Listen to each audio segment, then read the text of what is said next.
Merci encore de régner en ce temps.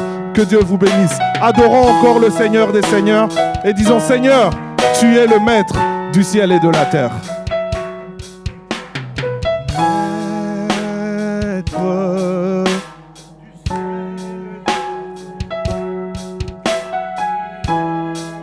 Seigneur, sur tout l'univers, à toi la gloire, à toi l'honneur, à toi la plus haute louange pour les siècles des siècles, pour les siècles des siècles. Maître du ciel et de la terre, toi qui règnes sur tout l'univers, à toi la gloire, à toi l'honneur, à toi la plus haute louange pour les siècles des siècles. Pour les siècles des siècles. Commande chorale, El Shaddai, il est le maître. Maître du ciel et de la terre, il règne. Toi qui règnes sur tout l'univers, à toi la gloire, à toi l'honneur, à toi la plus haute louange pour les siècles des siècles, pour les siècles, pour les siècles des siècles. Le maître du ciel. Alléluia. Maître du ciel et de la terre, toi qui règnes sur tout l'univers, à toi la gloire, à toi l'honneur, à toi la plus haute louange, les siècles des siècles, pour les siècles des siècles, maître du ciel, maître, comment? Du ciel et de la terre, toi qui règnes sur tout l'univers, à toi la gloire, à toi l'honneur, à toi la plus haute louange pour les siècles des siècles, pour les siècles des siècles. Je suis étonné quand je contemple ta grandeur. Je suis émerveillé. Je suis émerveillé quand je suis face à ta splendeur. Je n'ai pas les mots. Je n'ai pas le mot pour exprimer ta bonté, ton immensité. Alors je veux. Alors je ne peux que m'incliner devant ta majesté. Devant ta majesté. Hey! J'ai le souffle coupé quand je vois tes bienfaits. Et je veux simplement te louer, Maître du ciel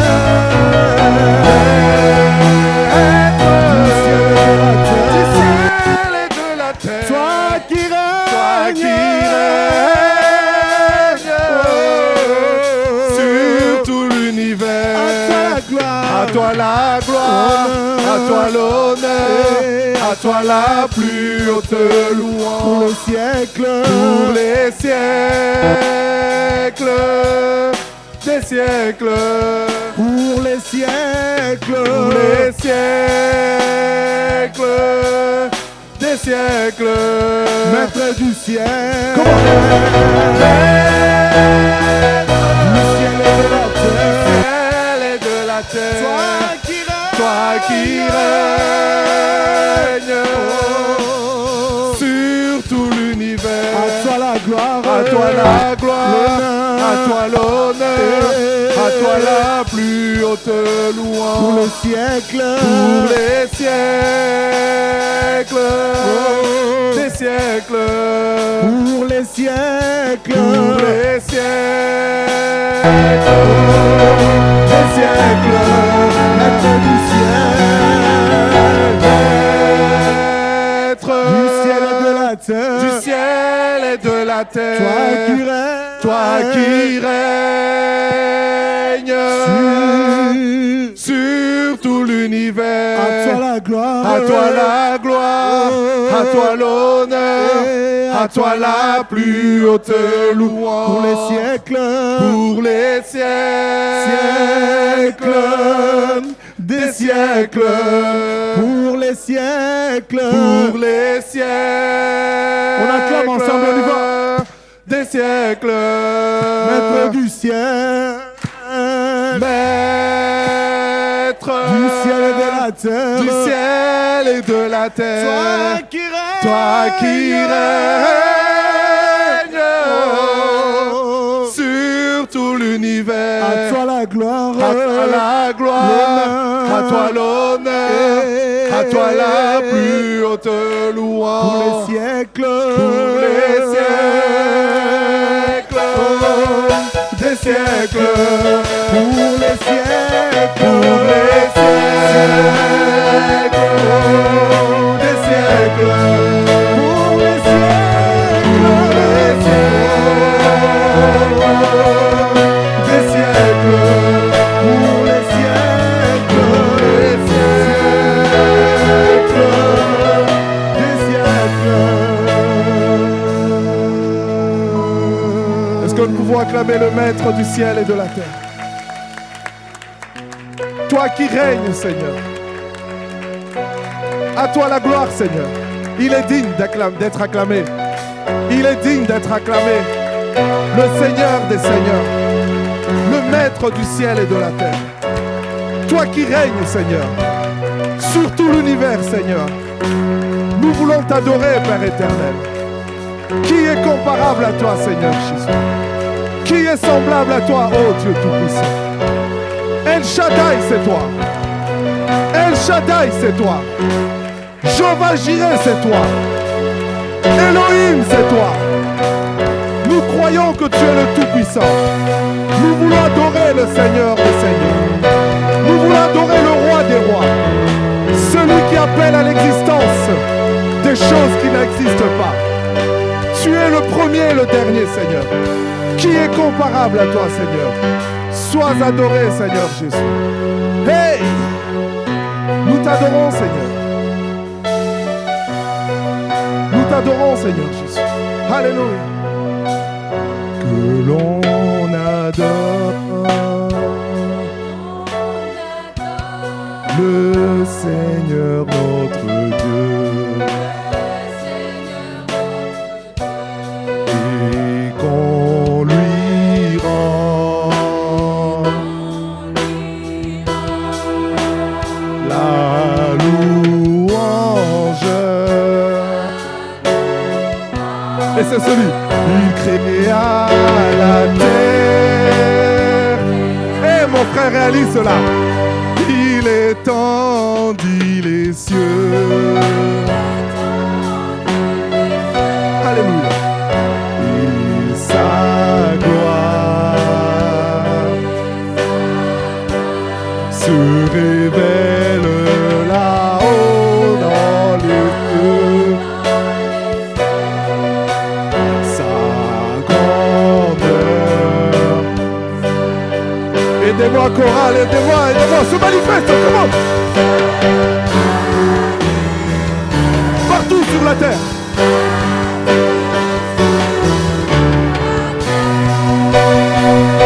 Il est Seigneur.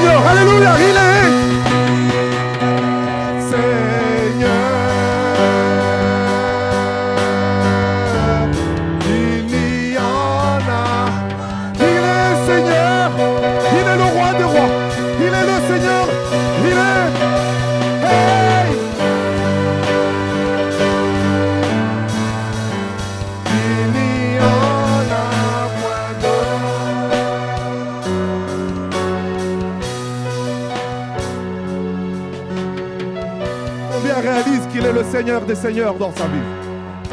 Combien réalisent que c'est le premier et le dernier dans sa vie? Alléluia. Que l'on adore le Seigneur notre Dieu, et qu'on lui rend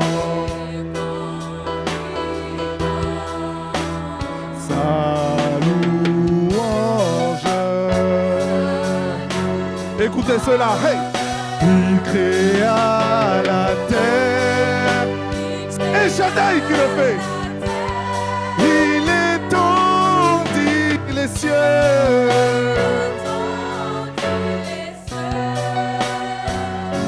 et sa gloire. Comment il se révèle?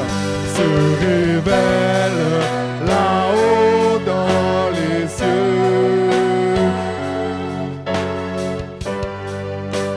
Sa grandeur. Comment se manifeste? Partout sur la terre.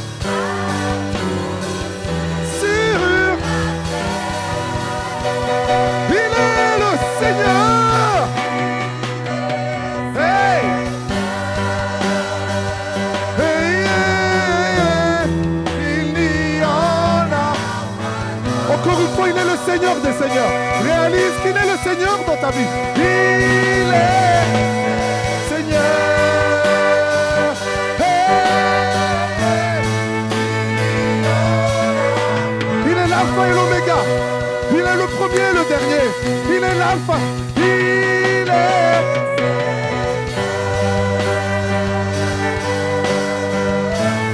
Il n'y en a point d'autre.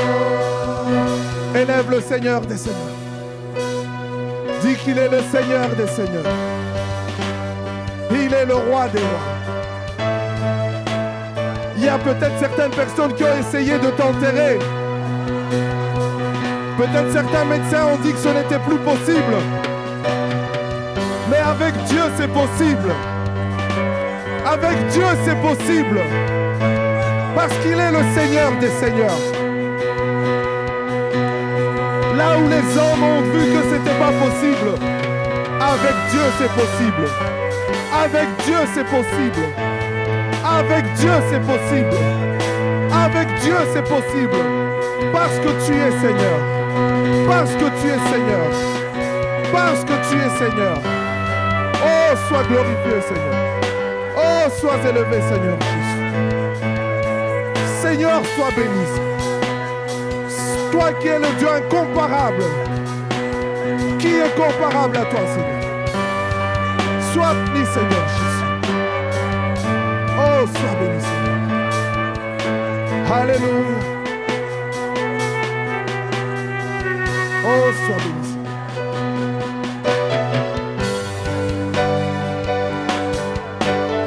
Est-ce qu'on peut donner un tonnerre d'acclamation au Seigneur des Seigneurs? Est-ce qu'on peut acclamer le roi des rois? Celui qui répond à la prière. Celui qui a toujours le dernier mot. Sois béni, Seigneur Jésus. Oh, alléluia. Amen. Vous savez, des fois dans la vie, il y a certaines personnes qui pensent avoir un dernier mot sur notre avenir. Ou qui se permettent de pouvoir prédire certaines choses sur notre vie. Et j'ai toujours dit, ces personnes-là n'étaient pas là quand j'étais né. Ils n'étaient pas là. Ils ne savent pas comment la naissance s'est passée. Ils ne savent pas dans quelles conditions j'ai été élevé. Ils ne savent pas, ils ne connaissent pas l'éducation que mes parents m'ont donnée. Et c'est pour ça, dans la vie, il y a certaines paroles qu'il faut refuser. Le meilleur des investissements, j'ai toujours dit, c'est dans nos enfants. Et vous savez, il y a le monde scolaire, maintenant, ils prennent des décisions sur la scolarité de vos enfants. Est-ce que vous imaginez qu'à 3 ans, on peut déjà dire que votre enfant fera telle filière, à 3 ans? Et il a encore l'avenir devant lui. Alors, il ne faut pas accepter certaines choses. Il ne faut pas accepter. On ne doit pas enterrer vos enfants avant l'âge. Non, il y a des choses que nous devons refuser dans la vie. Et il y a un proverbe mexicain que j'aime toujours proclamer. C'est en anglais, mais je veux le dire aussi en français. Qui dit « They tried to bury us, but they didn't know we were seeds. » En français, ça veut dire « Ils ont essayé de nous enterrer, mais ils ne savaient pas que nous étions des graines. » Ils ont essayé de nous enterrer, mais ils ne savaient pas que nous étions des graines. Vous connaissez la particularité d'une graine. S'il y a bien un endroit où elle va germer, c'est dans la terre. Pourtant, souvent, quand on parle d'enterrement, c'est toujours péjoratif, c'est toujours négatif. Mais essayez de faire ça avec une graine, vous allez voir le résultat. Vous mettez une graine, demain, vous voyez un arbre. Vous mettez une graine, demain, vous voyez une plante qui porte du fruit. Et c'est ça que Dieu fait avec nous. Alors, s'il y a quelqu'un qui veut décider de votre avenir, de l'avenir de votre épouse, de votre époux, de votre famille, refusez cela. C'est Dieu qui a votre avenir entre ses mains. Est-ce que vous croyez cela? Ce sont des moments de reconnaissance où nous disons, Seigneur, comment expliquer tous les bienfaits que tu fais pour moi? Des fois, les mots me manquent. Des fois, je ne sais pas. Mais il faut savoir que tout est possible à celui qui croit. Ça, c'est le t-shirt de Max. Max a un t-shirt où il est écrit « Tout est possible à celui qui croit ». Tout démarre de là. Il faut croire. Il faut croire. Il y a un démarrage qui doit partir de là. Amen. Nous allons chanter ce chant qui dit comment expliquer. Comment le choral? Comment? Comment expliquer? Vous connaissez cette chanson. Et comment décrire? Et comment décrire un amour si grand, si puissant que rien ne peut le contenir?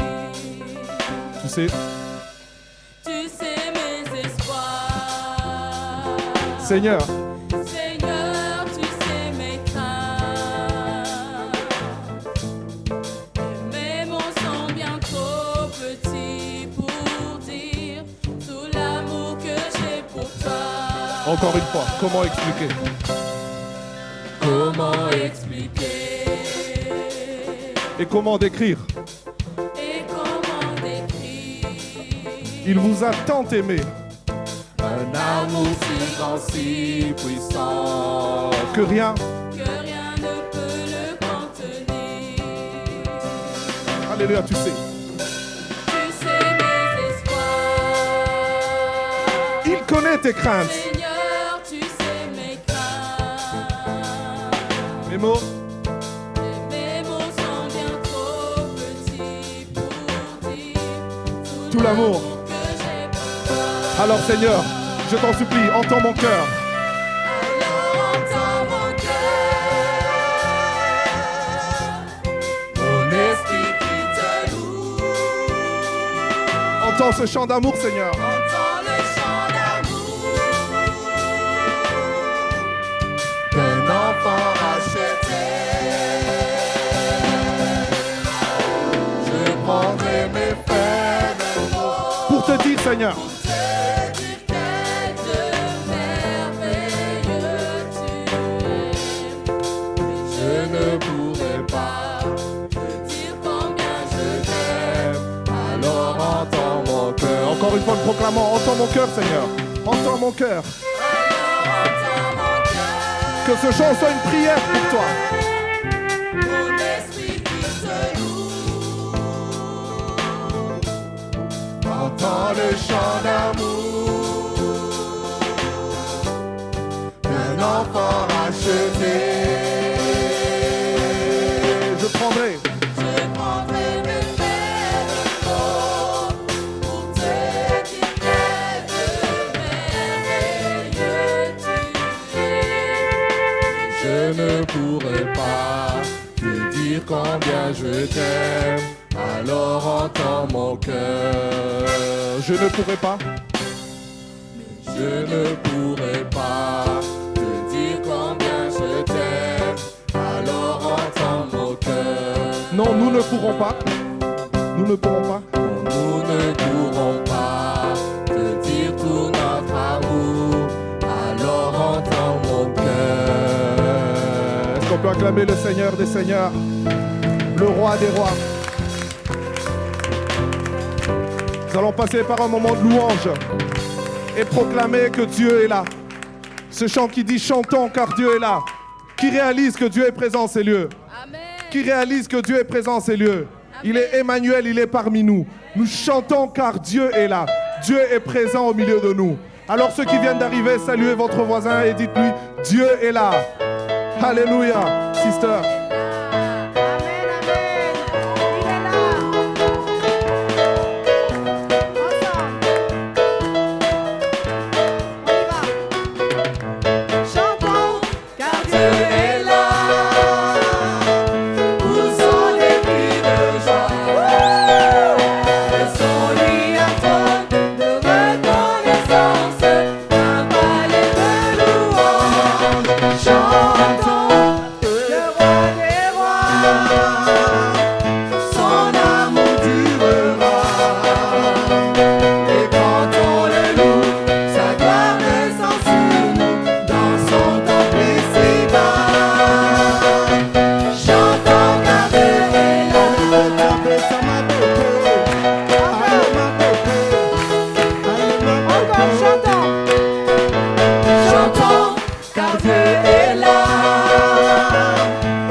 Son amour durera.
Alléluia. Alléluia. Alléluia. Il est vivant. Il est vivant. Qui? Qui? Il est vivant où? Il vit où? Dans mon cœur. Amen. Amen. Amen. Amen.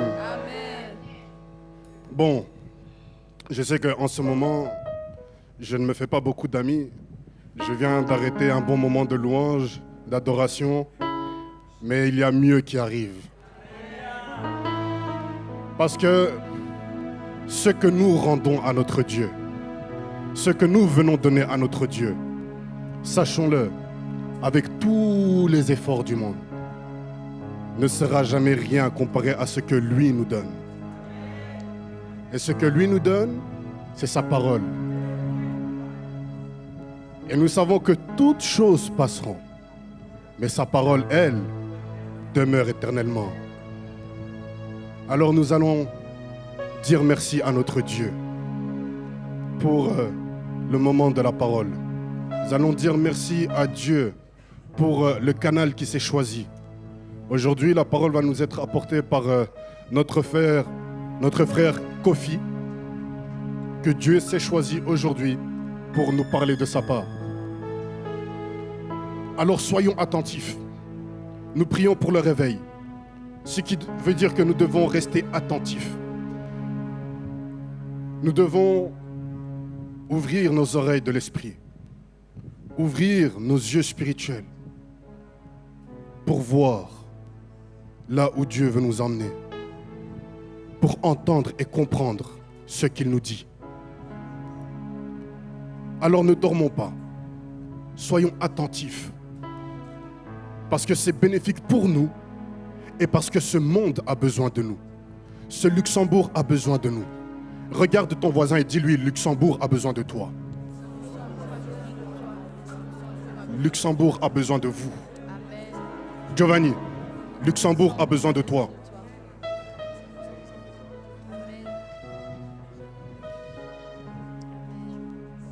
C'est sérieux. Un petit témoignage qu'on a déjà donné. Quand Liam était à la crèche, pour dire Luxembourg a aussi besoin des enfants, on organisait un concert de Pentecôte. Ce petit bébé qui avait, je crois qu'il avait peut-être 2 ans, un peu plus. Au travers de lui, 12 personnes qui n'ont peut-être jamais mis les pieds à l'église, ou en tout cas n'y vont jamais, sont venues à ce concert de Pentecôte. 12 adultes. À cause de ce petit garçon qui faisait quoi? Toute la journée à la crèche, c'était Alléluia, Jésus, Alléluia, Jésus. Et les gens se sont posé la question, mais comment se fait que toujours Alléluia, Jésus, Alléluia, Jésus? C'est pour ça qu'on a pu expliquer que non, le petit, le samedi, il va à la répétition de l'équipe de louange avec maman qui chante à la chorale. Et tiens, d'ailleurs, nous avons un concert tel jour, vous pouvez venir. Ah, on va venir. Pourquoi? Parce qu'ils étaient curieux de savoir comment est-ce qu'un enfant de cet âge-là peut dire Alléluia. Quelque chose que des adultes même n'ont jamais prononcé de leur vie. Luxembourg a besoin de vous. Luxembourg a besoin de vos enfants.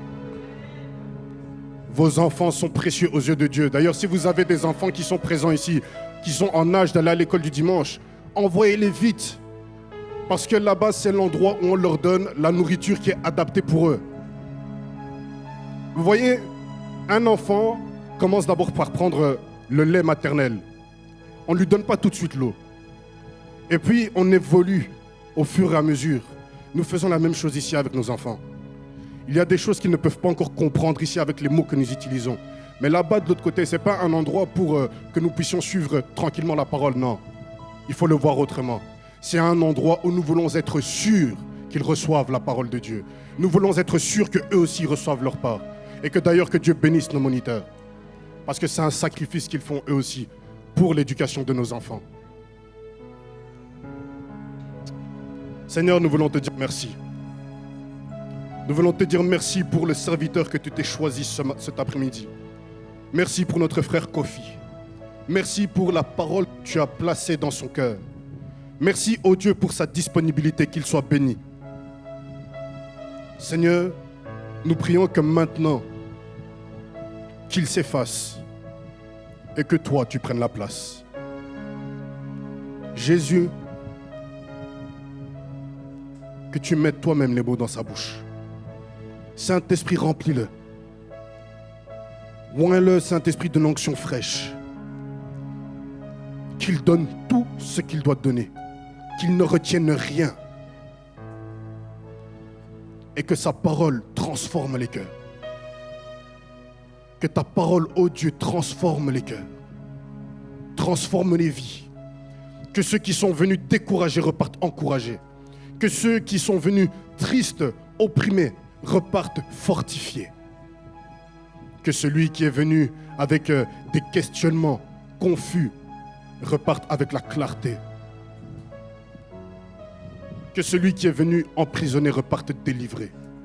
Que les malades reçoivent leur guérison au nom de Jésus. Merci Saint-Esprit pour ta présence au milieu de nous. Et merci de glorifier Christ au milieu de nous. En ton nom, nous avons ainsi prié Jésus. Amen. Merci à l'équipe de louange. Nous allons, avant d'écouter la parole, confesser notre foi dans le Dieu en qui nous croyons. Il y a toutes sortes de choses aujourd'hui, toutes sortes de croyances. Et nous voulons réaffirmer que nous croyons en Dieu, sans équivoque, sans confusion. Nous ne voulons pas commencer à dire oui, non, c'est pareil que... Parce qu'on commence à nous dire non, mais de toute façon, c'est le même Dieu. Non, ce n'est pas le même Dieu. Ton Dieu à toi, il a été à la croix. Ton Dieu à toi, il a pris les coups de fouet. Hein? Ton Dieu à toi, il est descendu dans la tombe, il est remonté au 3e jour. Est-ce que ton Dieu à toi a fait ça? Mon Dieu à moi, il l'a fait. Alors si ton Dieu ne l'a pas fait, non, nous n'avons pas le même Dieu. Nous avons lu ici qui est notre Dieu. Et nous avons vu que le dernier, c'est Jésus. Alors si les autres ne confessent pas Jésus-Christ comme Seigneur et Sauveur, non, ce n'est pas le même Dieu. Voilà pourquoi, chaque fois que nous nous réunissons, nous aimons rappeler, confesser notre foi dans le Dieu en qui nous croyons. Son nom, c'est Jésus. Amen. Alors ensemble, nous disons, je crois en Dieu, le Père Tout-Puissant, Créateur du ciel et de la terre. Je crois en Jésus-Christ, son Fils unique, notre Seigneur, qui a été conçu du Saint-Esprit et qui est né de la Vierge Marie. Il a souffert sous Ponce Pilate, il a été crucifié, il est mort, il a été enseveli, il est descendu au séjour des morts. Le 3e jour, il est ressuscité des morts, il est monté au ciel, il s'est assis à la droite de Dieu, le Père Tout-Puissant, et il viendra de là pour juger les vivants et les morts. Je crois au Saint-Esprit, je crois à la Sainte Église universelle, la communion des saints, la rémission des péchés, la résurrection du corps et à la vie éternelle. Amen. Et sans plus tarder, nous acclamons la parole de Dieu.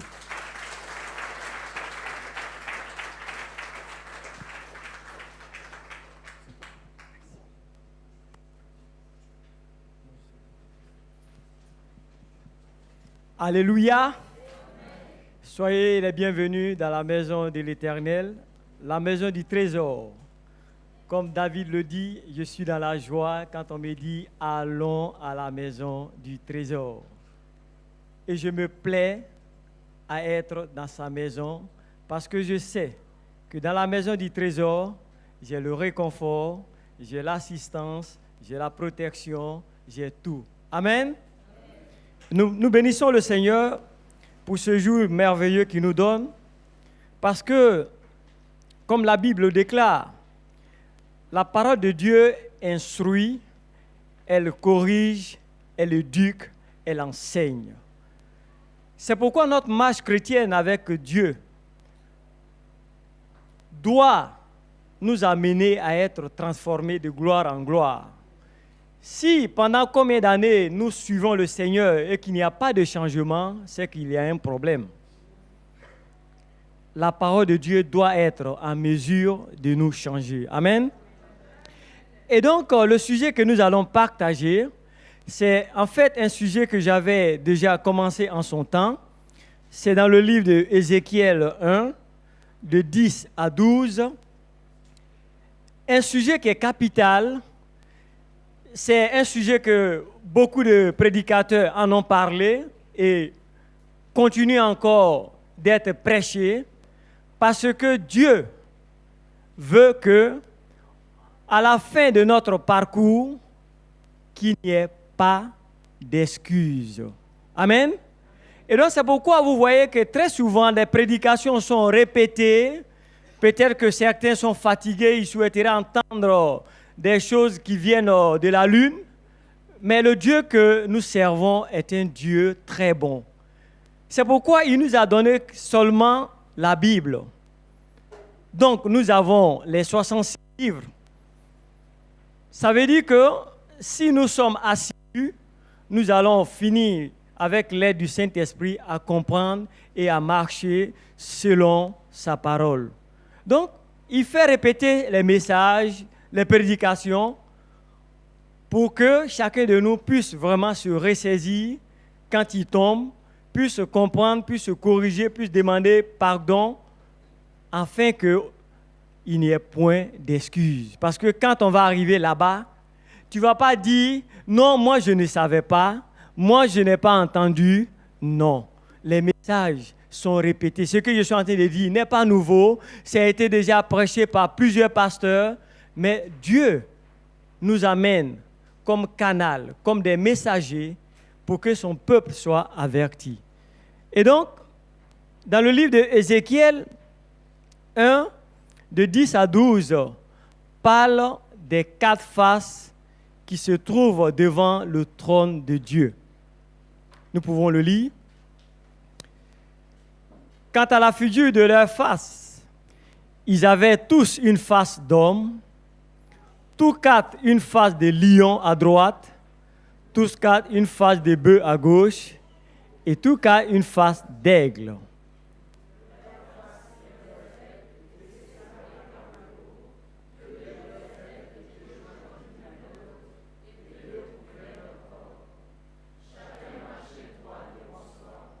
Ils allaient où l'Esprit les poussait à aller et ils ne se tournaient point dans leur marche. Amen. Nous pouvons nous asseoir. Je bénis le Seigneur pour sa parole parce que sa parole dit la vérité, sa parole nous instruit, sa parole nous fortifie. Bien-aimés, ce Dieu que nous sommes en train de servir, au vu de ce que nous avons lu, Dieu est en train de nous dire qu'il est un Dieu équilibré. Amen. On nous parle des 4 faces qui se tiennent devant le trône de la grâce, qui louent le Seigneur matin, midi et soir. Et quand l'Esprit donne l'ordre d'aller à gauche, c'est une face qui part à gauche. Quand l'Esprit donne l'ordre d'aller à droite, c'est une autre face qui part à droite. Et je vous avais dit en son temps, pour ceux qui avaient écouté le message, que les 4 faces dont la Bible nous enseigne sont référées aux 4 évangiles. L'évangile de Matthieu, l'évangile de Marc, l'évangile de Luc et l'évangile de Jean. L'évangile de Marc et de Matthieu qui présente Jésus comme le lion de la tribu de Juda. Et nous avons vu que le lion de la tribu de Juda veut dire louange, adoration. Matthieu présente la royauté de Jésus. C'est pourquoi quand vous lisez la Bible, le côté de Matthieu, c'est dans Matthieu que nous verrons les rois mages se déplacer à la naissance de Jésus pour dire qu'un roi nous est né et nous sommes venus pour l'adorer. Donc, Matthieu présente la royauté de Jésus. Jean présente la divinité de Jésus parce que Jean dit au commencement était la parole et la parole était Dieu. Et Jean présente l'aigle. Ce sont des caractéristiques que nous, en tant que chrétiens, nous devons manifester pour vaincre ce monde, pour être des chrétiens victorieux. Amen. Et quand nous continuons, nous voyons que Luc présente Jésus comme fils de l'homme. C'est en Luc que nous pouvons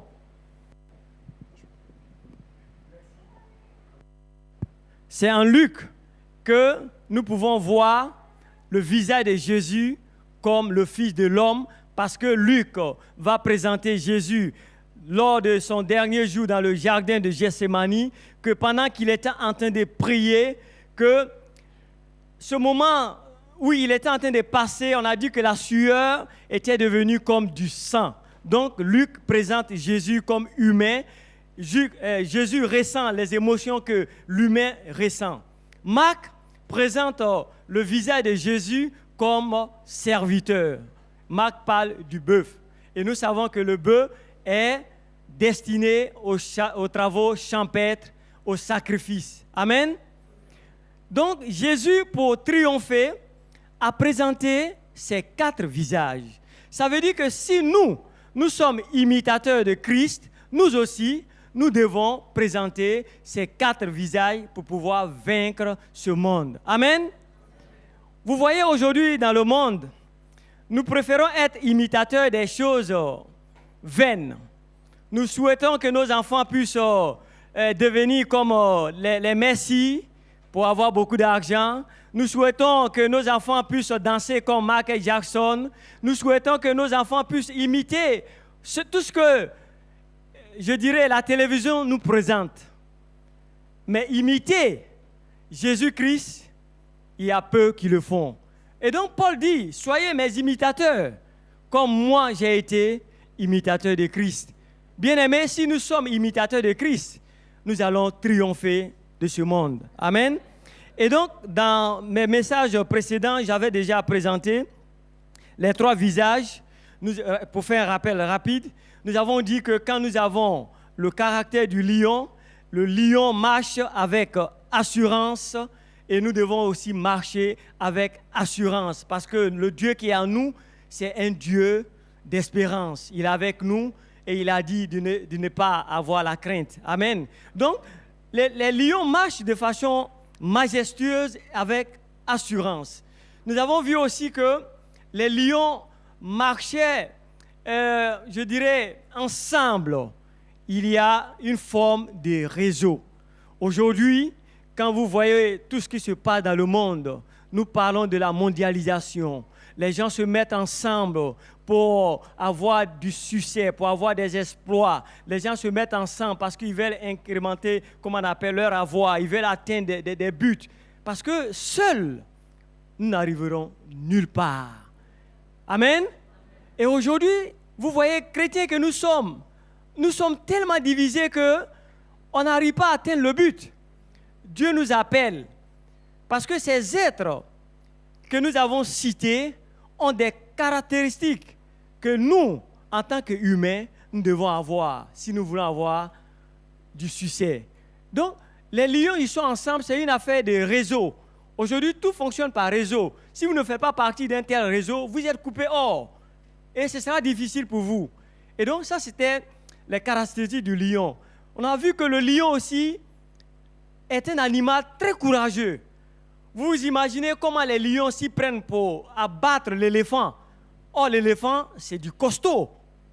Mais ils se mettent ensemble. Et ils attaquent,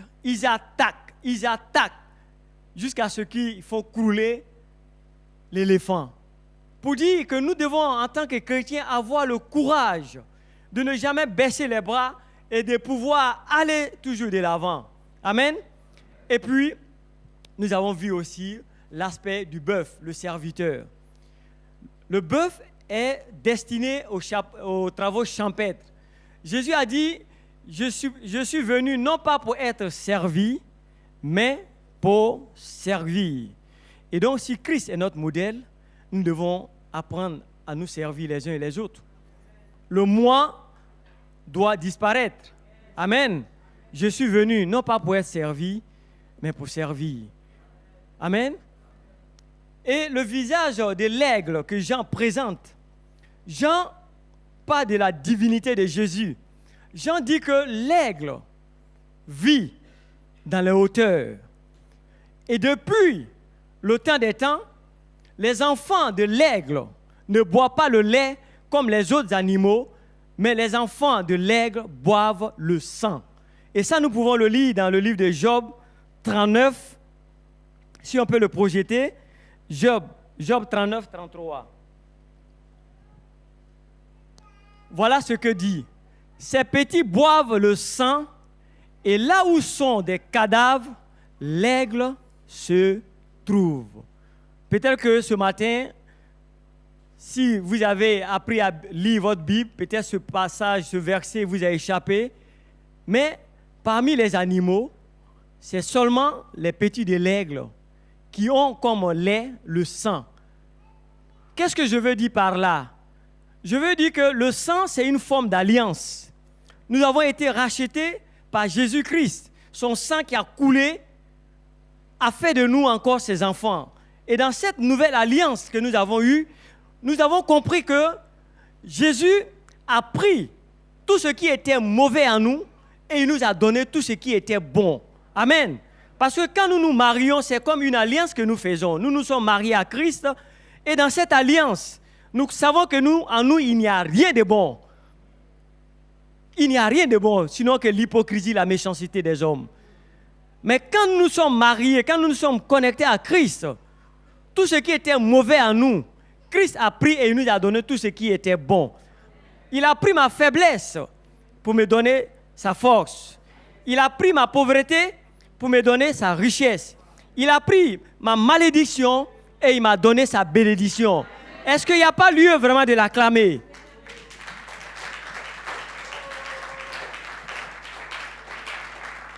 Et en même temps, Jean présente l'aigle pour dire que l'aigle vit sur les hauteurs. Ça veut dire quoi? Ça veut dire que nous, en tant que chrétiens, nous devons ressembler à l'aigle.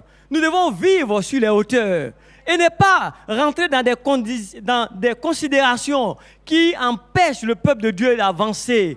L'aigle ne vient jamais dans la basse-cour. L'aigle ne descend pas dans les bassesses. L'aigle ne regarde pas ce qu'on dit, les critiques. L'aigle est en hauteur. Christ vit sur le rocher. L'aigle est dans les rochers. Ça veut dire que l'aigle se pose sur Christ. Amen. Et c'est ce que nous devons refléter comme attitude.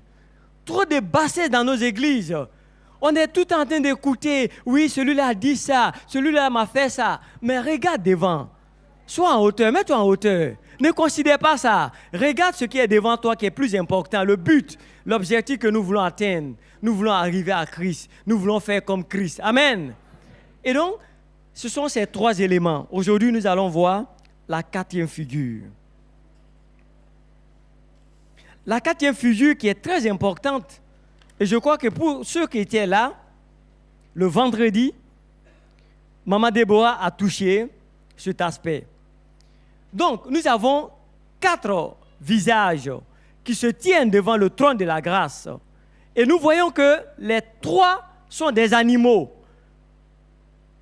Alors, Dieu met la 4e face, qui est celle de l'homme, pour que, à la fin des choses, leur adoration ne soit pas une adoration stupide et bête, mais ça soit au moins une adoration acceptable. C'est pourquoi il y a le visage de l'homme. Amen. Et dans le visage de l'homme, ce que nous pouvons retenir, c'est le symbole. L'homme est le symbole de la sagesse, de l'intelligence et de la domination. Amen. Dieu nous présente ces 3 éléments pour que nous ne nous découragions pas quand nous sommes en train de le servir. C'est pourquoi il nous donne le courage du lion. Dieu nous donne l'attitude de l'aigle, parce que l'aigle se rajeunit. Il arrive un temps, quand l'aigle n'arrive plus à voler, quand l'aigle n'arrive plus à manger, l'aigle va se réfugier dans le rocher pendant 40 jours. Comme Moïse a été sur la montagne pendant 40 jours.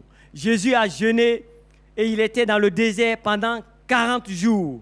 L'aigle, pour renouveler sa peau, son bec, se tient dans les rochers pendant 40 jours. Et pendant ces 40 jours, les autres oiseaux peuvent fêter parce qu'ils pensent que l'aigle est mort. Mais après, l'aigle revient en force, rajeuni. C'est pourquoi Dieu nous donne toutes ces caractéristiques. Amen. Et donc, ce matin, nous allons voir au travers du livre 1 Corinthiens 14, 15, ce que nous dit la parole de Dieu. La face de l'homme, symbole d'intelligence et de sagesse. Symbole d'intelligence et de sagesse. Et ce matin, parlant de la sagesse, nous avons prié le vendredi avec les mots, ce que renferme la sagesse. Et quand je parle de sagesse, je ne suis pas en train de parler de la sagesse des hommes, parce que la sagesse des hommes parle d'expériences, des erreurs qui ont été commises, des échecs. Et puis après un certain temps, l'ancien du village peut te dire, mon enfant, tout cela, nous l'avons fait, il n'y a rien dedans. Ça, c'est la sagesse des hommes. C'est-à-dire, après pas mal d'expériences, des erreurs, de tout ce qu'ils ont fait, ils ont tenté de gauche à droite, ça n'a pas marché. Ils se sont cognés la tête et à la fin des comptes, ils deviennent sages. Par la somme des expériences qu'ils ont vécues et que ces expériences n'ont rien donné, alors ils deviennent sages. Mais ce n'est pas de cette sagesse que moi je vais parler. Je veux parler de la sagesse. La sagesse de Dieu, celle qui s'acquiert par la foi au travers de la prière. Amen. La sagesse de Dieu est celle qui s'acquiert par la foi dans la prière. Amen. C'est de cette sagesse que ce matin, nous allons analyser. Et la Bible donne aussi d'autres définitions au travers des psaumes qui parlent de la sagesse comme la crainte du Seigneur. C'est la sagesse. S'éloigner du mal, c'est l'intelligence. Quand nous parlons de sagesse, nous pouvons nous référer aussi à Paul, à 1 Corinthiens 14, 15. Quand nous parlons de sagesse, je vous ai dit que la sagesse, l'intelligence et la domination. Paul dit, que faire donc?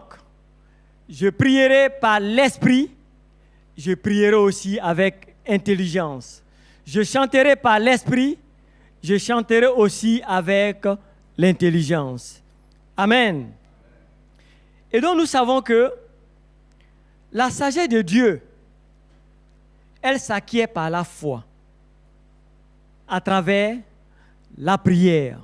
Nous avons été bénis ici durant toute la semaine. Nous avons déjà entendu des prédications sur la prière. Notre frère Didier nous avait vraiment longuement entretenu sur ça, et que beaucoup de choses s'obtiennent par la prière. Bien-aimés, je vais ouvrir une parenthèse, la fermer tout de suite. Pour nous tous qui sommes assis ce matin, qui peut me dire, les églises catholiques, elles sont ouvertes à quel moment? C'est seulement les dimanches que les églises catholiques ouvrent les portes? Tous les musulmans, ils vont à la mosquée 2 fois seulement dans la semaine? C'est 5 fois par jour. Les mosquées sont toujours fermées tous les jours. Je bénis le nom du Seigneur. Parce que je sais que Dieu parle. Et il a mis dans le serviteur, le berger, cette chose importante. Je sais que tout ce mois, nous sommes venus les soirs pour prier, mais nous avons besoin, bien-aimés. Nous avons besoin de la prière. Nous avons besoin que le temple du Seigneur soit toujours ouvert Amen. Ne prenez pas cela comme une corvée, parce que je sais que pour certains, c'est trop leur demander. Mais la Bible nous dit, donnez à César ce qui est à César et à Dieu ce qui est à Dieu. Amen. Nous travaillons tous les jours.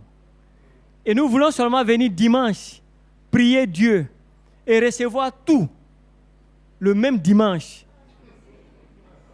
Le même dimanche. C'est-à-dire pour certains, Jésus-Christ est devenu Google. C'est-à-dire tu vas sur Google aujourd'hui, tu frappes tout ce que tu cherches, Google te donne. Mais ça, c'est en un seul jour, en un seul instant. La marche chrétienne nous demande beaucoup d'efforts. Beaucoup d'efforts.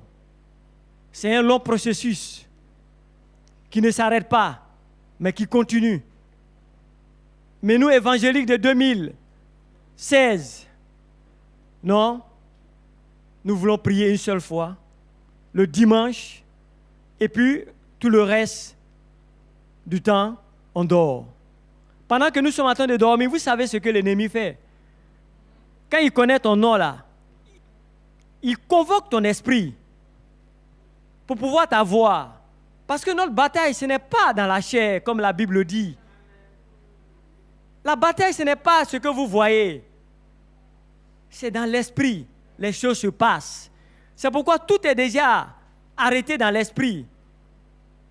Et nous voyons les autres choses après. Et donc, il est très important notre connexion. Il est très important de marcher, de ne point se lasser, de toujours veiller, de prier pour voir la gloire du Seigneur. Amen. Et donc, je disais tout de suite qu'il y a deux types de sagesse. Nous allons les voir. Nous ne pouvons pas parler de la sagesse dans la parole de Dieu sans nous souvenir d'un homme. Qui peut me dire son nom? Le roi Salomon. Salomon n'a rien demandé quand Dieu lui a dit « Que veux-tu que je te donne ?» Mais l'unique chose que Salomon a demandé à Dieu, l'intelligence de pouvoir gouverner, de pouvoir régner. Et Dieu n'a pas seulement dit que je te donne cette intelligence, mais Dieu lui a dit, je te donne aussi la sagesse. Amen. Et donc Salomon a reçu la sagesse. Et nous savons que quand nous avons la sagesse de Dieu, toute chose vient après cela. Amen. Et Jésus-Christ va dire, Salomon, dans toute sa sagesse, la reine de Saba est venue l'adorer. Mais ici, il y a plus que la sagesse. Ça veut dire que Jésus lui-même est la sagesse. Amen. Et cette sagesse a été donnée à qui? La sagesse a été donnée à l'Église. Amen. Donc, bien-aimés, Église que nous formons, nous avons la sagesse qui va au-delà de la sagesse que Dieu a donnée à Salomon. La sagesse que Salomon avait la maîtrise des astres. Salomon était au-dessus de tout. Imaginez-vous, Dieu a donné cette sagesse à Salomon. Mais Dieu est en train de dire que la sagesse qu'il a donnée à l'Église vaut plus que la sagesse qui a été donnée à Salomon. Donc ça veut dire qu'aujourd'hui, l'Église n'arrive pas à manifester la sagesse de Dieu parce que nous sommes bloqués, parce que nous avons perdu l'élan, parce que nous n'avons plus cette connexion. Voyez, Dieu dit dans sa parole à la création, vous êtes des dieux, mais pourtant vous mourrez comme des hommes. Ça veut dire à la création, on était des dieux. On avait la connexion. Dieu venait dans le jardin les soirs pour s'entretenir avec nous. Mais quand nous avons péché, nous avons brisé cette connexion. C'est pourquoi il a dit, vous étiez des dieux, mais vous mourrez comme des hommes. Vous pleurez comme des hommes. Vous agissez comme les hommes. Que Dieu nous donne sa sagesse. Que Dieu nous donne sa sagesse. Que Dieu nous donne sa sagesse. Nous allons lire un verset. Jacques 3, 17. Non, excusez-moi, c'est Éphésiens 3, 10 ce que nous dit la sagesse. Éphésiens 3:10.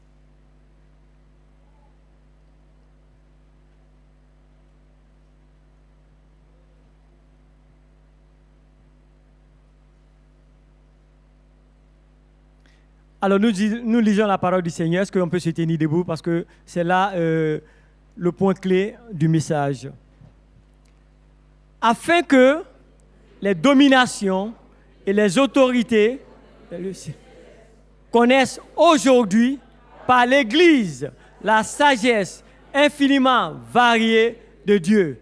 Afin que les dominations et les autorités dans les lieux célestes connaissent aujourd'hui par l'Église la sagesse infiniment variée de Dieu. Nous pouvons nous asseoir.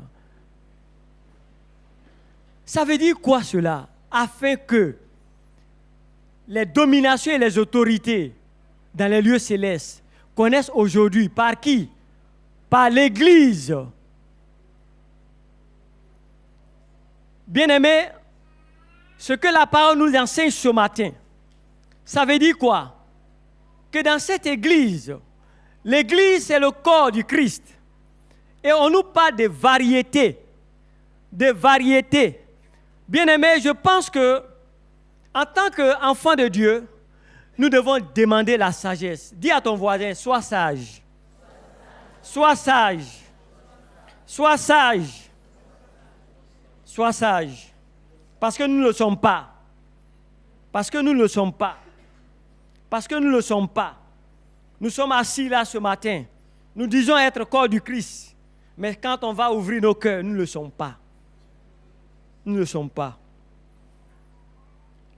Nous ne le sommes pas. Il est en train de nous dire, il nous parle d'une variété. Quand on parle de variété, je suis habillé d'une couleur, Martine habillée d'une autre couleur, Didier habillé d'une autre couleur, Johan habillé d'une autre couleur, Papa Bruno habillé d'une autre couleur. C'est la variété. Je vous ai dit dans une de mes prédications ici qu'on parle que l'union fait la force. Depuis quand l'union a fait la force? Depuis quand l'union a fait la force? Parce que nous venons d'un même pays. Hein? Et regardez dans mon pays au Congo. Il s'appelle Kofi. Hein? Mais disons-nous la vérité. Moi qui suis du sud du Congo, et toi, Maman Sako, tu es du nord du Congo. Est-ce que nous nous entendons? Disons-nous la vérité. Dans un même pays. Et nous disons que l'union fait la force. Nous sommes que des grands menteurs. Parce que si l'union faisait la force, je ne pense pas qu'à El Shaddai, on pouvait se donner des coudes. On pouvait mal parler d'autrui. L'union ne fait pas la force. L'union fait la force en Christ. Dans l'unité du Saint-Esprit, il y a une force. Mais l'union dans l'humanité ne fait pas la force. Autrement dit, toutes ces guerres qui se passent entre des humains. Regardez en Afrique ce qui se passe entre des Africains. Mais on va accuser le blanc que c'est lui qui fomente tous ces coups. Mais quand je regarde le documentaire qui s'est passé en République centrafrique, où deux Noirs qui prennent des machettes pour se découper, je veux bien qu'on accuse le blanc. Mais c'est le blanc qui a attrapé la machette pour couper son frère, pour couper le noir, pour dire qu'il n'y a pas d'unité. C'est Dieu, au travers de son esprit, qui nous unit. Amen. Et pendant que nous sommes unis dans cette unité de Christ, Christ nous parle d'une variété infinie. Donc, le Seigneur te donne la capacité de pouvoir faire quelque chose dans sa maison. À chacun, il nous donne un don.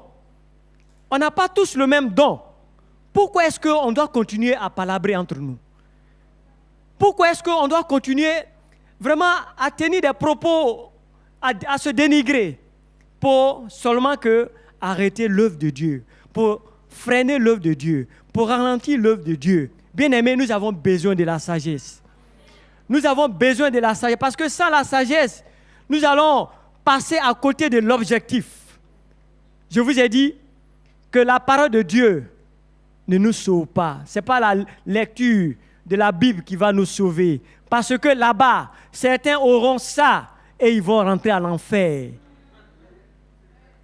La Bible ne sauve pas. Et quand nous lisons dans Deutéronome 28, il dit, si tu entends la voix de Dieu et si tu obéis à cette voix-là, voici les bénédictions qui vont suivre. Amen. Voici la grande révélation que Dieu nous dit. Si nous obéissons à sa voix, ce n'est pas si je lis la Bible, si j'obéis à la voix du Seigneur. Nous avons besoin de la sagesse. Nous avons besoin de la sagesse pour pouvoir bâtir cette vision du berger. Parce que si nous continuons à nous battre, nous continuons à nous donner des coudes, nous ralentissons.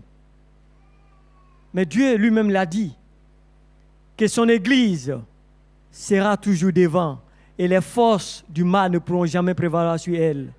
Tu peux faire ce que tu veux. Tu peux continuer encore à jouer le démon, mais sache que tu ne pourras pas faire arrêter l'œuvre de Dieu. Et donc, dans cette variété, je peux comprendre que si je suis appelé à faire quelque chose pour la maison de Dieu, dans la maison de Dieu, je dois le faire avec conviction, avec détermination. En lisant Ézéchiel, ça m'a beaucoup instruit. C'est pourquoi quand je suis rentré à El Shaddai, je n'ai pas regardé à la couleur du groupe ethnique qui dominait El Shaddai.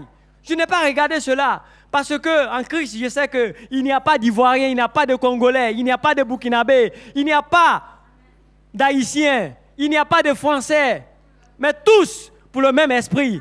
C'est pourquoi je n'ai même pas regardé à cela. Bien-aimés, vous n'avez pas à regarder à cela. Quand vous venez à Christ, quand vous êtes dans la maison du Seigneur, servez-le avec la variété que Dieu vous a donné de faire pour pouvoir atteindre le but. Ne regarde pas au chichi des gens pour dire « l'église c'est pour moi ». Ah, si j'avais ça, si c'était écrit dans la Bible, si dans la Bible je pouvais lire que El Shaddai, Luxembourg appartenait à Maman Sophia, il dit, là, quand en venant ici, mais j'allais faire, j'ai l'honneur à Maman Sophia pour dire vraiment, je veux faire partie de ton église, qu'est-ce que je peux faire? Mais ce n'est pas écrit. Donc ne restez pas pour écouter. Faire comme Jésus-Christ devant le Père. Comment ça s'appelle? Jairus. Jairus qui va aborder Jésus parce que sa fille était malade. Et les gens étaient en train de dire, mais arrête d'importuner le maître, ta fille est morte. Vous savez ce que Jésus faisait? Pendant que Jairus pleurait devant Jésus, Jésus lui disait, ne l'écoute pas, crois seulement, ne l'écoute pas, crois seulement, ne l'écoute pas, crois seulement. Crois seulement. Les gens étaient dit, mais tu es en train d'importuner, elle est déjà morte. Mais Jésus disait, crois seulement. Crois seulement. Avance seulement. N'écoute pas les critiques. Va devant. Ils n'ont qu'à dire que l'église appartient. Nous, on va devant. On va devant. On va devant. On fait l'œuvre de Dieu. Je me fiche éperdument. Je sais que l'église, le propriétaire de l'église, c'est Jésus-Christ. Amen. Il n'a pas donné de nom. Il n'a pas dit que l'église là, c'est l'église de Kofi. Et donc, moi, je sais Jésus-Christ. Je suis là à cause de Jésus. Tu peux dire ce que tu veux, mais moi, je suis là. Ce n'est pas tes critiques qui vont faire que je reste chez moi. Vous voyez, c'est insensé que des personnes se fâchent, ne viennent plus parce que tel a dit que non, l'église, c'est pour moi. C'est moi qui ai bâti ça. Et la personne aussi, bon, elle a écouté ça, elle dit, ah, comme c'est ton église là, prends ton église, moi, je vais prier chez moi à la maison. Non. Nous avons besoin de la sagesse. Nous avons besoin de la sagesse. Parce que la sagesse de Dieu nous fait aller en hauteur. La sagesse de Dieu ne nous fait pas descendre dans la bassesse.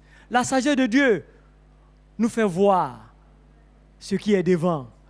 Jésus-Christ, pendant qu'il partait sur la croix, il savait ce qui était derrière la croix parce qu'il savait qu'il y avait une gloire. Les gens voulaient l'arrêter, mais lui, il savait, est un objectif. Est un objectif. Fonce, sois tenace comme l'aigle et tu vas remporter la victoire. Amen. Et donc, dans la sagesse de Dieu nous fait dominer. La sagesse de Dieu nous fait dominer. Nous avons vu la vie de Joseph. Dieu a établi Joseph sur le grand pharaon. Bien-aimé, quand quelqu'un est au-dessus, qui domine, ça veut dire qu'il a une autorité. Nous avons vu la vie de Joseph en Égypte. Dieu l'a élevé au-dessus de Pharaon. Or, nous savons que représentait Pharaon. Nous savons que représentait l'Égypte. Nous savons que Pharaon, l'Égypte, représentait, je dirais, l'occultisme. Il y avait toutes sortes de choses en Égypte. Mais ça n'a pas empêché Dieu, au travers de la sagesse, d'élever Joseph pour dominer Pharaon. Et donc, bien aimé, quand nous avons la sagesse de Dieu, nous dominons. Le sorcier, ça veut dire que Pharaon, il était considéré comme un sorcier parce que celui qui maîtrise et qui contrôle les astres. Dieu te fait dominer sur le sorcier. Tu ne dois plus avoir peur du sorcier. Parce qu'à partir du moment où tu as la sagesse de Dieu en toi, comme Salomon dominait sur tout ce qui était sur la nature, sur le règne végétal, le règne animal. Salomon a dominé sur toutes ces choses. Donc nous, en tant que chrétiens, nous sommes appelés à dominer. Il n'y a pas à avoir peur du sorcier. Mais comment est-ce que moi je suis en Christ et je dois continuer à avoir peur du sorcier? Moi, avant que je n'étais pas encore converti, que j'étais aussi dans l'autre camp, on m'a initié là-bas. J'avais peur. Je voyageais en venant ici, on m'avait mis une ceinture de sécurité.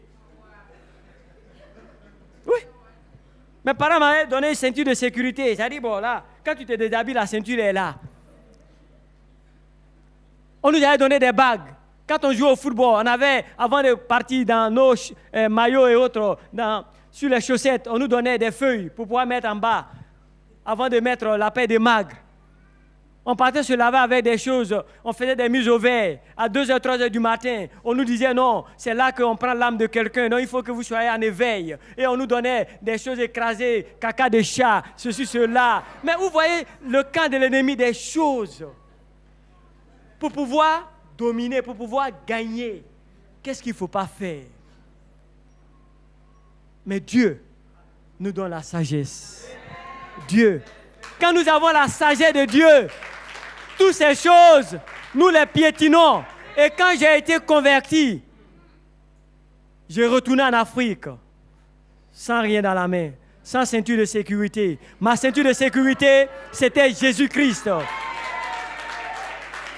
Et ce que je suis en train de vous dire, ce n'est pas de l'imagination. Et regardez beaucoup nos frères musulmans. Regardez-les quand ils s'habillent. Même dans les luttes au Sénégal, au Mali, ils ont tout le temps des amulettes, ils ont des choses sur eux. Je ne sais pas si vous avez fait cas. Ce sont des choses qui croient à ça, parce qu'ils sont dans le mystique. OK? Mais moi, j'avais Jésus en moi. Et ce que j'avais peur, on nous disait que telle tante, elle est sorcière, tel oncle, il est sorcier. Mais moi, j'entrais, tout ce qu'on me donnait, ce que j'avais comme arme puissante, c'était la prière. Et encore aujourd'hui, je l'ai. Quand je vais même acheter un morceau de pain dans un supermarché, avant de manger, je prie dessus. Et j'ai enseigné cela à mes enfants. Vous faites des achats, on vous donne n'importe quoi. Avant de toucher, vous priez dessus. Et puis c'est tout. On a vu le mari de Maman Kaboré ici. Il a dit que lui aussi, il a milité dans ce camp-là. Mais quand il s'est converti, il a vu qu'on était venu déposer la tête d'un animal devant sa porte. Il a pris, il a nettoyé, il a prié, il a préparé, il a mangé. Parce que, oui, non, écoutez, en Christ, nous sommes plus que vainqueurs. Il n'y a pas à avoir peur du diable. Et que ces histoires de sorciers, qu'on arrête. Si tu es en Christ, tu ne parles plus de sorcier, tu le domines. tu le domines. Amen. La sagesse de Dieu. La sagesse infiniment variée. Donc, on parle d'une variété. Si tu excelles en quelque chose, fais-le. Ne regarde pas. Parce qu'une chose que nous, les humains, nous sommes très intelligents. Vous voyez, quand on parle du corps de Christ, et quand on parle du corps humain, je disais, chacun de nous n'a qu'à citer les éléments de son corps. Il va me parler de ses yeux, de ses bras, de sa bouille, de son nez. Il y a des éléments qu'on ne va pas toucher. Mais si nous disons que nous sommes corps du Christ, permettez-moi de ce que je vais dire, peut-être ça va choquer des personnes. Mais vous savez que dans le corps du Christ, il y a des éléments qui sentent. Et Lancaster, si vous vous souvenez de ce pasteur qui était venu de la Hollande, quand on était à l'autre côté, Strasbourg, Lancaster, il avait parlé de cet élément qu'il prêchait, il avait dit que vous sentez, les gens se sont offensés. Mais parmi nous, il y a des gens qui sentent. OK? Et il faut l'admettre. C'est inutile de dire que vous murmurez, mais après, quand vous vous retrouvez en apâté, oh, mais ce frère qui s'assoit à côté, là, mon vieux, mais il a une odeur il dégage une odeur, c'est pas possible. La prochaine fois, je ne m'assois pas. Bien-aimé, ce que dit la parole, le corps du Christ que nous sommes, il y a des éléments qui dérangent, il y a des éléments qui sentent. Mais nous sommes obligés de composer avec ces éléments parce qu'ils font partie du corps et qu'on ne peut pas les négliger. Il est derrière, mais il joue un rôle. Amen. Cet élément-là est derrière, mais il joue un rôle important. Tu ne peux pas t'en passer. Et c'est comme ça le corps du Christ. Oui, il sent, mais il est utile. C'est pourquoi nous devons apprendre.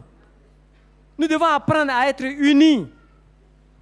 On peut avoir des défauts, mais il faut qu'on s'entraide. L'autre peut être plus avancé, il peut comprendre facilement les choses, il peut être devant.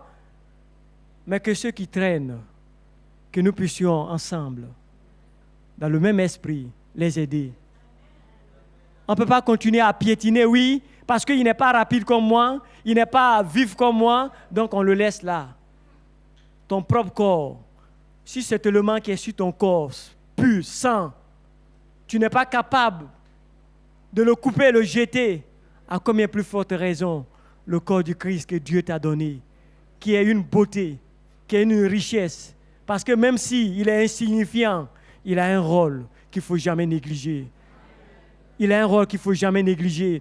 Et cela, c'est la sagesse de Dieu qui nous fait agir ainsi. Parce que si c'est la sagesse des hommes, nous savons ce que vaut la sagesse des hommes. Mais la sagesse de Dieu est au-dessus de toutes choses. La sagesse de Dieu, dans le livre de Jacques 3, 17, il dit, si nous n'avons pas la sagesse, que nous la demandons à Dieu qui la donne. Et en même temps, il nous dit, cette sagesse, elle est pure, elle est pacifique, elle est modérée. Nous avons vu, vendredi déjà, Maman Déborah avait enchaîné ces éléments pour que nous prions, pour posséder cette sagesse qui vient d'en haut. Elle est pure. Et parlant de la pureté, nous allons lire le livre de Luc 17. Nous avons besoin, en tant qu'enfants de Dieu, de nous purifier, de nous sanctifier. Parce que sans la sanctification, personne ne verra la gloire de Dieu. Amen. C'est pourquoi il est important que la sagesse de Dieu qui nous est donnée doit nous amener à la purification.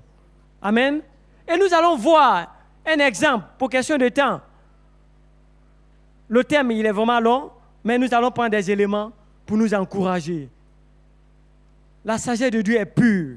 Nous allons voir ce que signifie cette pureté dans le livre de Luc 17, 11. Les 10 lépreux.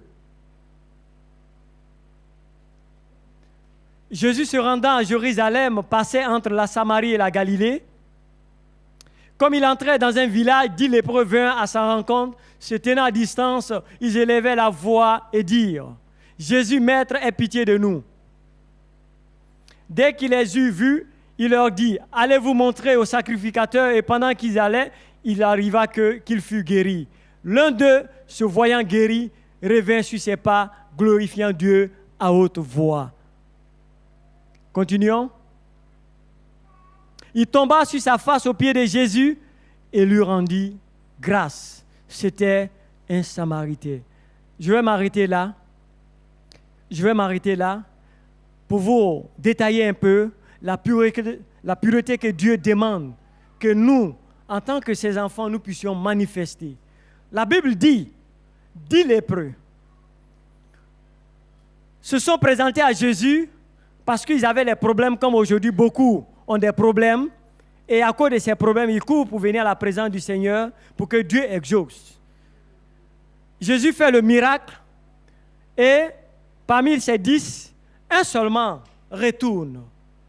Bien-aimé, si nous avons la vie, ce n'est que grâce. Si tu conduis une voiture, ce n'est que grâce. Si tu as des enfants, ce n'est que grâce. Si tu as une maison où tu poses la tête, ce n'est que grâce. Tout est grâce. Et le Seigneur nous interpelle que la sagesse qu'il nous donne, elle est pure. L'unique est retourné à Jésus. Il savait une chose, il a été guéri de son corps. Oui, beaucoup d'entre nous viennent, ils reçoivent la guérison corporelle, et puis vous ne les voyez plus. Les gens viennent pour chercher que ça, à la présence du Seigneur, ils viennent chercher que ça. C'est pourquoi vous voyez des personnes, vous avez commencé la marche, ils ont reçu un miracle, et puis après, vous ne les voyez plus, ils se sont inscrits dans le livre des excuses. Oui, il existe un livre des excuses. Ils se sont inscrits dedans. Quand tu les appelles, ils vont vous trouver toutes sortes d'excuses pour dire pourquoi ils ne peuvent pas venir. Parce qu'ils étaient venus que pour ça. Mais l'unique qui est retourné au maître, il a dit, il y a la pire lèpre. Il y a la pire lèpre. La lèpre de mon âme. La lèpre de mon âme. Si elle n'est pas guérie, je rentrerai en enfer. Et c'est pourquoi on a besoin tous de retourner au maître, quand bien même nous recevons un miracle, de continuer la marche avec Jésus. Ne soyons pas des ingrats. Beaucoup viennent au Seigneur pour recevoir. Une fois qu'ils ont reçu, et puis ils disparaissent. Et ils pensent que c'est fini. Mais l'unique étranger, et non pas du Samaritain, c'était un étranger. Il a dit non, il y a la pire lèpre que je dois retourner pour que le maître achève ce qu'il a commencé. Et quand il est parti, il s'est prosterné. Bien-aimé, c'est la sagesse de Dieu qui fait que nous nous humilions. Il s'est humilié au pied du maître. Nous avons besoin de nous humilier. Nous avons besoin, le moi, nous frapper la poitrine, moi. Il n'y a rien dedans. Parce que quand vous le voyez couché, à la fin de son séjour, où il ne peut plus bouger, et c'est là que tu viens, tu réalises, mais tu dis, mais c'est celui-là qui est tout en train, moi, comme ça, oui, tu sais qui je suis, la poitrine frappée, le dos large. Maintenant, il est inerte là. Le moi là, il est où? Apprenons à être humbles. Apprenons à être humbles. Et donc, il retourne et il se prosterne, il s'humilie. Et Jésus était émerveillé. Et Jésus se demande, mais où sont les autres? Les 9 autres, ils n'ont pas été guéris au même titre que toi. Non. Ils ne sont pas retournés parce qu'ils étaient venus que pour ça. Un miracle ne t'amène pas au ciel. Un miracle ne nous amène pas au ciel. C'est notre connexion, notre dévouement au Seigneur, notre attachement qui va nous amener avec lui un jour. Amen. Et donc, Jacques dit, cette sagesse que Dieu nous donne, elle est pure et elle est conciliante. Nous allons prier ce matin parce que quand nous parlons de conciliante, nous voyons le mot conseil. Amen. La parole de Dieu elle est conciliante. Nous allons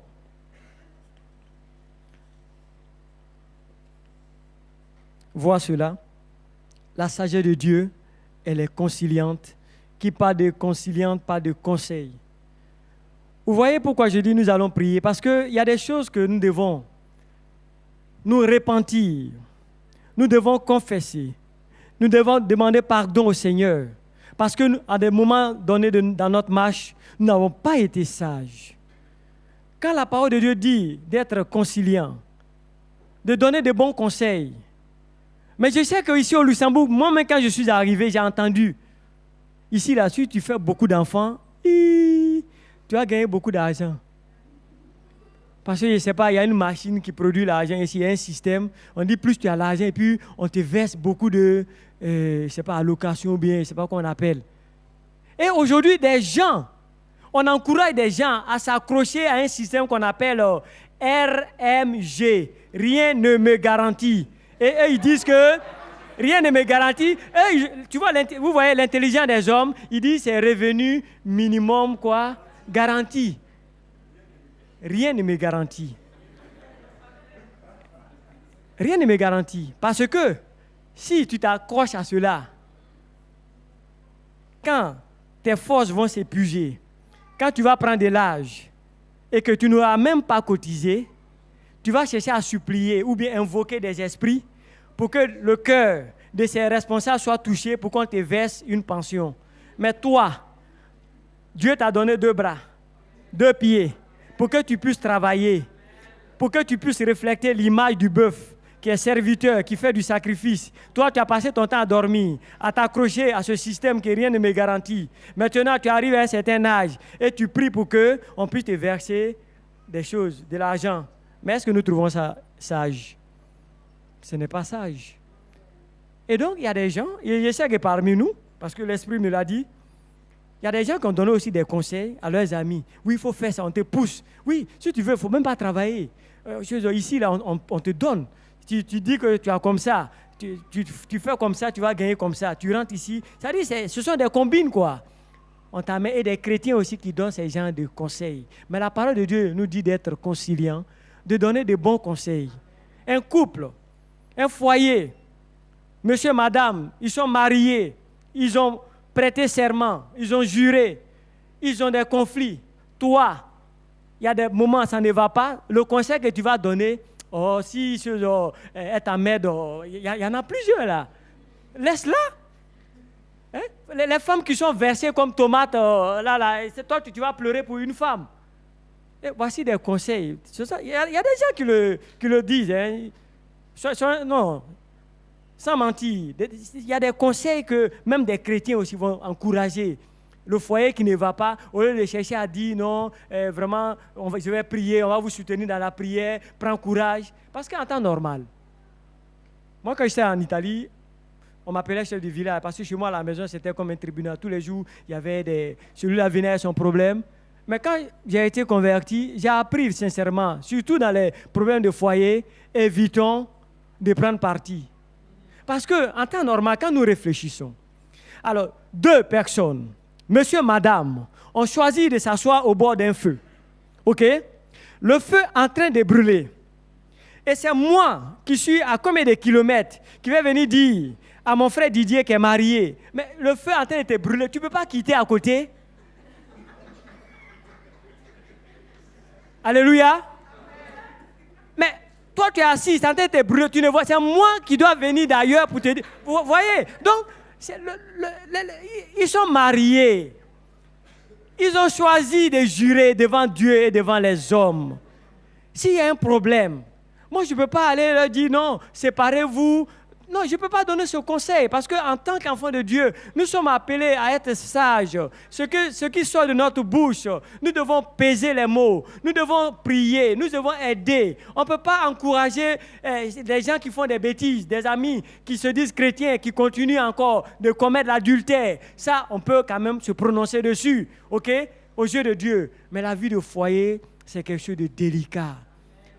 S'ils prennent la décision de se séparer, c'est les 2. Mais moi, je ne peux pas être l'auteur À la fin des comptes, qu'on vient dire non, c'est Kofi qui a fait, et puis on s'est séparés. Parce qu'il y a des personnes qui cherchent des boucs émissaires. Oui, il veut donner le chapeau là à d'autres personnes pour porter. Évitons cela, bien-aimés. En tant que chrétiens, Christ nous appelle à témoigner dans ce monde, à apporter la paix où il n'y en a pas. On ne peut pas aller pour activer des feux. Et aujourd'hui, malheureusement, enfants de Dieu que nous sommes, beaucoup ça donne à cela. Parce que quand on est assis le dimanche à la présence dans la maison de l'Éternel, nous sommes tous des anges, nous sommes des saints. Mais une fois qu'on monte dans notre voiture, c'est là que commence le film. C'est là que commence le film qu'il a vu. Bien-aimés, la parole de Dieu nous interpelle. Nous devons être conciliants. Et je voulais m'arrêter sur cela. Si toi, dans ta vie, tu as été parmi ceux qui ont donné de mauvais conseils, et au travers de toi, les gens se sont séparés. Si toi, tu as encouragé des personnes qui sont venues à El Shaddai pour leur dire que non, le berger qui est devant là, il n'est pas bon. Il a fait ça, il a fait ça, il a fait ça. Et tu as chassé une âme qui pouvait être sauvée. Nous allons prier. Si tu fais partie, tu vas venir devant, il n'y a pas à avoir honte. Nous allons prier. Parce que Dieu connaît dans notre cœur. Dieu sait ce que nous combinons tous les jours et que les hommes ne voient pas. Mais lui seul Dieu, il voit. Dieu est le Dieu qui donne la seconde chance. Nous allons prier pour que nous soyons revêtus de cette sagesse. Parce que quand nous avons la sagesse de Dieu, nous savons tenir notre langue. Avant de parler, nous faisons attention. Parce que tout ce qui sort de notre bouche peut briser, peut détruire, peut nuire. Soyons revêtus de la sagesse de Dieu. Nous allons nous tenir debout.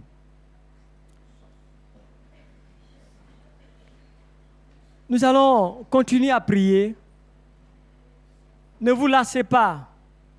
Ne vous fatiguez pas pour dire que pourquoi on doit venir toute la semaine. On a travaillé, on est fatigué. La sanctification, elle est progressive. Nous voulons atteindre le cœur de Dieu. Et nous voulons que Dieu nous utilise comme canal. Le réveil. Pour qu'il y ait le réveil, on a dit le réveil doit commencer par nous-mêmes. Mais si en nous, il y a beaucoup de saleté, comment est-ce que Dieu peut habiter en nous? Nous avons besoin de nous sanctifier. Et nous avons besoin de demander pardon. Nous allons élever nos voix pour prier, demander pardon au Seigneur. Si j'ai été moi aussi l'auteur qui a fait qu'un couple s'est séparé, un couple s'est divisé.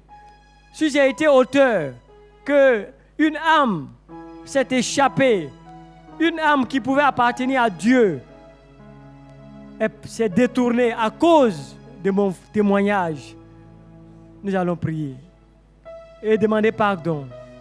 Et pendant que nous demandons pardon au Seigneur, nous allons prier que la sagesse de Dieu, qui est pure, qui est miséricordieuse, qui est conciliante,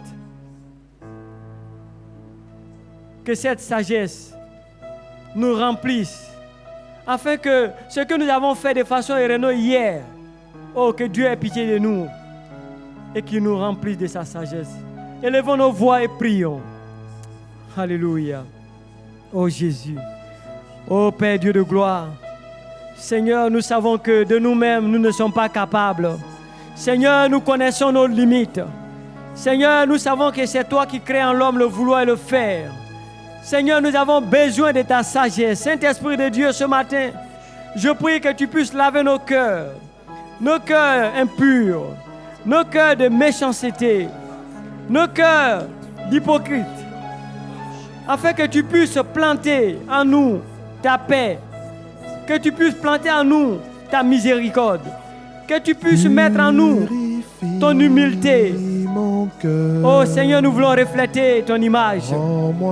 Pardon mes bien-aimés pour tous ceux qui ont été auteurs, ceux qui ont mal conseillé leurs amis, ceux qui ont mal conseillé les couples, ceux qui ont mal conseillé dans leur entourage. Seigneur, toi qui es Dieu, fais grâce Fais grâce. Fais grâce. que Fais grâce, Seigneur, ce matin. Fais grâce et nous te donnons toute la gloire parce que tu es Dieu. fondeur. Alléluia. Alléluia. Alléluia. Alléluia. Alléluia. Alléluia. Être Alléluia. saint, Alléluia. être saint, Alléluia. mis à part. Nous allons nous mettre 2 à 2. Nous allons nous mettre 2 à 2 pour prier. On y va? D'être saint. Nous allons demander à Dieu. Nous allons nous mettre 2 à 2.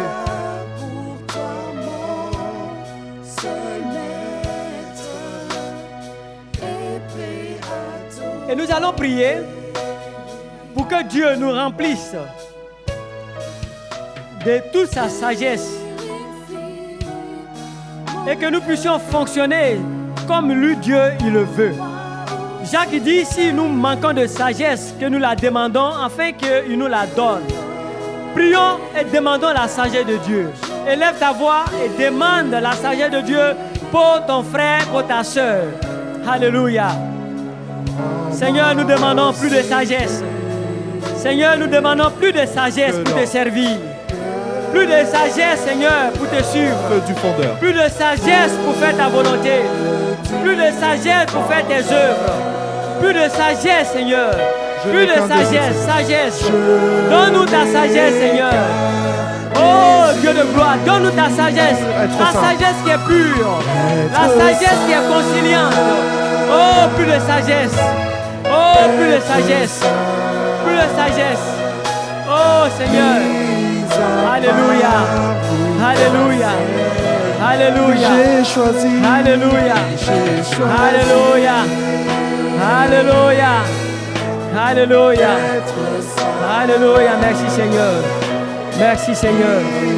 Merci Seigneur. Alléluia. Alléluia. Alléluia. Et prêt à t'obéir. Et prêt à Alléluia. t'obéir. Et prêt à t'obéir. Et prêt à t'obéir. Et prêt à t'obéir, Seigneur. Et prêt à t'obéir. Et prêt à t'obéir, Seigneur. Alléluia. Alléluia. Alléluia. Alléluia. Dans ce même élan, nous allons prier pour le travail. Prions pour que ceux qui n'ont pas le travail aient un bon travail. Et ceux qui ont déjà le travail aussi aient